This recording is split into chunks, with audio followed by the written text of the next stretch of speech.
விசுவாசத்தினாலே சாராளும் வாக்குத்தத்தம் பண்ணினவர் உண்மையுள்ளவர் என்று எண்ணி வாக்குத்தத்தம் பண்ணினவர் உண்மை உள்ளவர் என்று எண்ணி கர்ப்பம் தரிக்க பலனடைந்து வயது சென்றவளாயிருந்தும் பிள்ளை பெற்றாள். கரங்களை தட்டி தேவனை மகிமைப்படுத்தலாமா?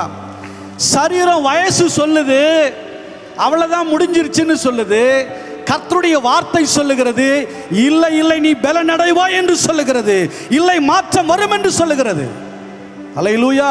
நான் கிரியை செய்கிற கர்த்தர் என்று சொல்லுகிறார், நான் சர்வ வல்லமையுள்ள தேவனாய் கர்த்தர் என்று சொல்லுகிறார், நான் ஜீவித்திருக்கிறவர் என்று சொல்லுகிறார், என்னால் ஆகக்கூடாத காரியம் ஒன்று உண்டோ என்று சொல்லுகிறார்.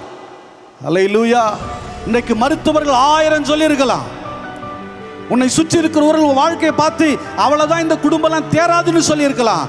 இவெல்லாம் எப்படி வாழ்ந்துருவான்னு சொல்லலாம், இவெல்லாம் எப்படி பிரகாசிச்சிருவான்னு சொல்லலாம், இவெல்லாம் எப்படி நல்லா இருப்பான்னு சொல்லலாம்.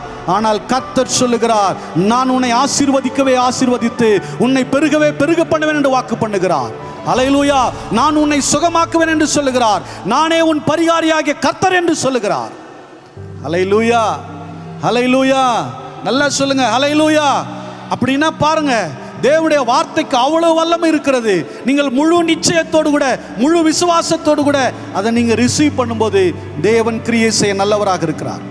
நீங்க எப்பேற்பட்ட பிரச்சனையில் இருந்தாலும் சரி, எப்பேற்பட்ட பிரச்சனை இருந்தாலும் சரி, எப்பேற்பட்ட வியாதி இருந்தாலும் சரி, தேவன் அவைகளை சரி செய்ய வல்லவராக இருக்கிறார்.